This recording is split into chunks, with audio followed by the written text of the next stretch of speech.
Hello and welcome to my channel. My name is Laura and I like to craft stuff. We are back to the Encyclopedia of Pieced Quilt Patterns by Barbara Brackman. I pulled out these two fabrics and I want to make a quilt from them. I have one flagged here. Let's open this up. I'm thinking, at first I was thinking this one. Oh goodness. This one is called the Anvil and it has, it says source unknown. Or I was thinking this one, which is just called Windmill. 1126. Yep. Windmill. I feel like Windmill is not as even. I feel like this one's more even. So if you've clicked on this, you probably know what I'm going to do. I think I'm going to do the Anvil. Pretty simple. It's like it's a 16 patch. And as always, I'm probably going to do 5.5 inch squares for my half square triangles and then trim everything down to 4 inches. Did I say 5.5? 5 inches. So yeah, let's get started. I'm excited. I got these two fabrics from Joann's. They're each 3 yards when Joann's was having a sale. And I just think they are so pretty together. So yeah. All right, let's get started. Thank you so much for joining me. Just as a heads up, I do try to post every other Tuesday with some kind of quilt thing, maybe not a quilt thing. You never know. I like to make stuff. I decided my squares were going to be 4 inches, and so I did strips for 4 inches for the plain squares, and then for all of the half square triangles, I did 5 inches because you know I like to trim it down. So just as a heads up, Mardi was so kind, she gave me a new half square triangle ruler that has a divot so that it's going to be a lot easier for me to do and trim down. I'm excited to use it. I did not have it when I was making this video though, so spoilers. I'm really excited to use it. We wound up going on a little hike this past weekend and it was absolutely stunning out. So I included a little clip of the creek we went to at the very end after all of the quilting stuff. If you care to watch it, it was absolutely stunning. Absolutely stunning. So yeah, that looks like that's 5 inches for the strips that were for the half square triangles. And I left myself basically a half yard remaining of the yellow fabric and a yard remaining of the burgundy fabric when I was done cutting it up, just in case like I didn't have enough of something to make another row, like I was really close to it or something. But that wound up not being the case, so I did, after the video, use it for a border. So I'm sorry that I didn't show you that part of the process.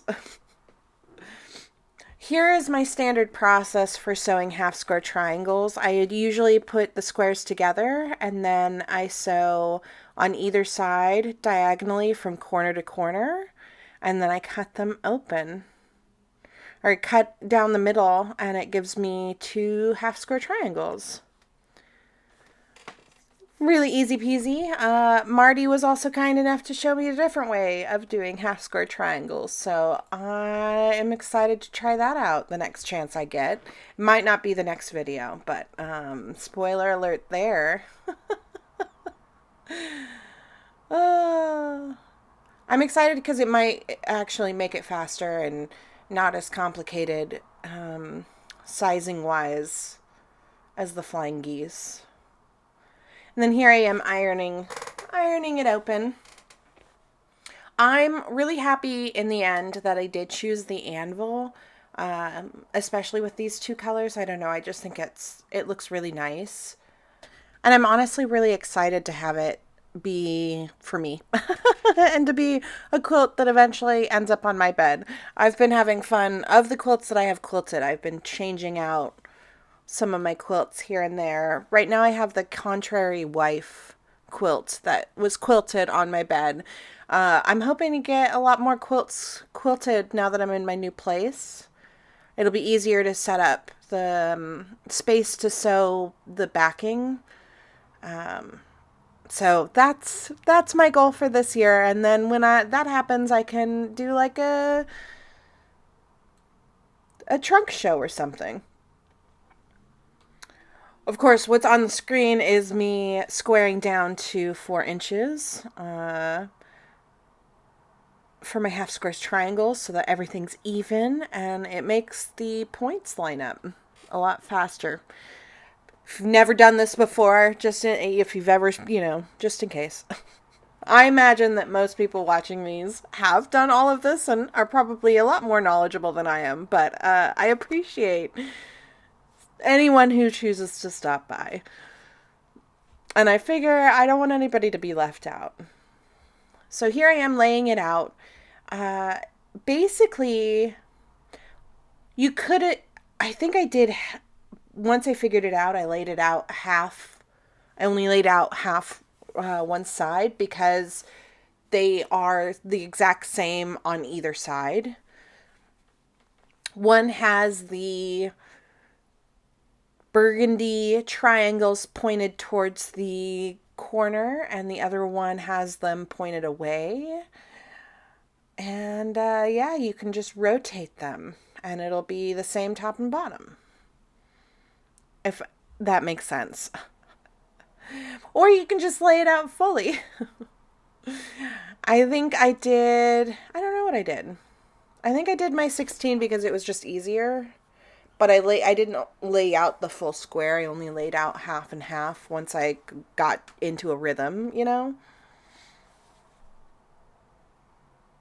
That's a nice layout. I really, really, really liked this block, actually. And it was really simple to do. Really easy quilt. Only 3 yards. And I think it fit nice. Like so with my Contrary Wife quilt that's on my bed right now, I have, I'm showing you right now. I just did the corner and then I flipped them. Smart me. I don't even remember, this was so long ago. My goodness. So it looks like there were each corner square, it's basically a 4-patch, if that makes any sense. And 2 of them are exactly the same and the other 2 are exactly the same. So back to my Contrary Wife. I have it on my bed, but I have a comforter underneath. So like the quilt doesn't actually go all the way over the edge and like be a full size queen quilt, but it doesn't mean that I can't have it on my bed and enjoy the design a little bit. So that's what I've been doing with trading out all of my quilts on my bed. I think I used to keep them for a week and then I trade it out. So it's been fun. And then here is the finished block put together. Yeah, I really did enjoy this one. And here I am ironing it because ironing is so much fun. I'm way too addicted to ironing my blocks. So in the end, I had enough to have 4 by 4.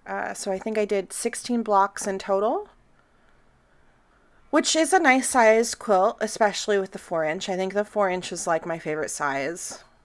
It's just so easy. And then any leftover squares, which I do have leftover squares, can be put in the same size box, and maybe I'll do something later. I don't know. You never know.